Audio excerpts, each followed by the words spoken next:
Assalamualaikum warahmatullahi wabarakatuh. Baiklah, kami dari kelompok 7 akan mempresentasikan makalah kami yang berjudul Akhlak terhadap kedua orang tua. Baik, di sini kami akan menjelaskan sedikit tentang isi makalah kami yang akan diawali oleh Saudari Leka. Kepada Saudari Leka dipersilakan. Baiklah. A. Pengertian akhlak.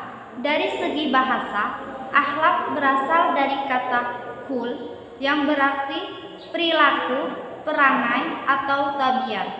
Hal ini terkandung dalam perkataan Sayyidah Aisyah berkata dengan akhlak Rasulullah SAW, yaitu akhlaknya Rasulullah adalah Al-Quran. Akhlak Rasulullah yang dimaksudkan di dalam kata-kata di atas ialah kepercayaan, keyakinan, pegangan, sikap, dan tingkah laku Rasulullah SAW yang semuanya merupakan pelaksanaan dari ajaran Al-Quran. Yang B. Akhlak terhadap orang tua.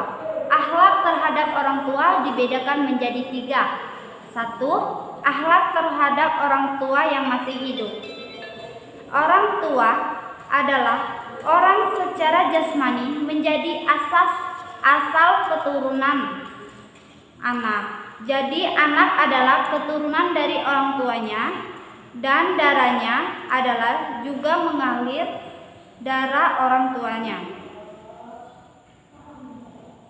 Itulah pula sebabnya secara kudrati setiap orang tua menyayangi, mencintai anaknya sebagaimana ia menyayangi dan mencintai dirinya sendiri.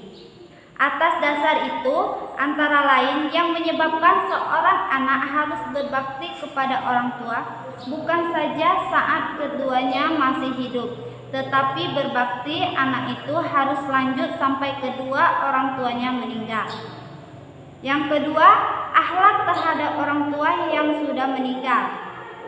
Orang tua yang sudah meninggal dunia tidak lagi dapat menerima apa-apa selain apa yang mereka lakukan selama di dunia, kecuali jika mereka memiliki 3 hal yang mensubsidi bekal berupa pahala untuk mereka di akhirat sebagai tambahan dari mereka bahwa dari dunia, yaitu sedekah jariah, ilmu yang diajarkan, dan anak yang soleh yang mendoakannya.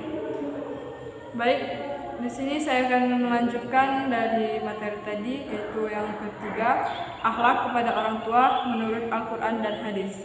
Yang pertama yaitu menurut Al-Quran. Di sini ada satu ayat, yaitu yang artinya kami perintahkan kepada manusia supaya berbuat baik kepada kedua orang tua, ibu dan bapaknya. Ibunya yang mengandungnya susah payah dan melahirkannya dengan susah payah pula. Mengandungnya sampai menyapihnya adalah 30 bulan. Sehingga apabila dia lelah, dewasa dan umurnya sudah mencapai 40 tahun, ia mendoakan, "Ya Tuhanku, tunjukilah aku untuk mensyukuri nikmat Engkau yang telah Engkau berikan kepadaku dan kepada ibu bapakku, dan supaya aku dapat berbuat amal yang soleh yang Engkau ridhoi. Berilah kebaikan kepadaku dengan memberikan kebaikan kepada anak cucuku. Sesungguhnya aku bertaubat kepada Engkau dan sesungguhnya aku termasuk orang-orang yang berserah diri." Yang B ada 2, yaitu yang pertama riwayat Bukhari dan Muslim dalam sahih keduanya dari Abdullah bin Mas'ud. Dia berkata, saya bertanya kepada Rasulullah SAW, apakah amalan yang paling dicintai oleh Allah?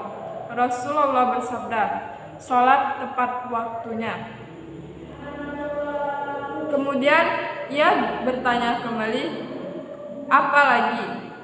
Rasulullah bersabda, berbuat baik kepada kedua orang tua. Kemudian dia bertanya lagi, Lalu apalagi Rasulullah Shallallahu Alaihi Wasallam bersabda, berjihad di jalan Allah.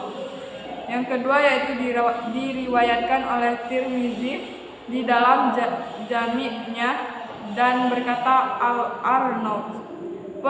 Perawinya Sikoh, disahihkan oleh Ibnu Hibban dan Al-Hakim. Riwayat Ibnu Umar bahwasanya seorang laki-laki datang kepada Rasulullah SAW dan berkata, "Wahai Rasulullah, sesungguhnya telah menimpa kepadaku dosa besar.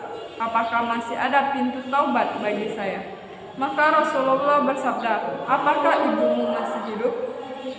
Dia berkata, "Tidak." Rasulullah bersabda, "Kalau bibimu masih ada?" Dia berkata, "Ya." Rasulullah SAW bersabda, "Berbuat baiklah kepadanya." Itulah presentasi dari kelompok kami. Sekian dan kami ucapkan terima kasih. Kalau ada salah kata kami mohon maaf. Kepada Allah kita sama-sama mohon ampun. Kami akhiri. Wabillahi taufiq wa hidayah. Wassalamualaikum warahmatullahi wabarakatuh.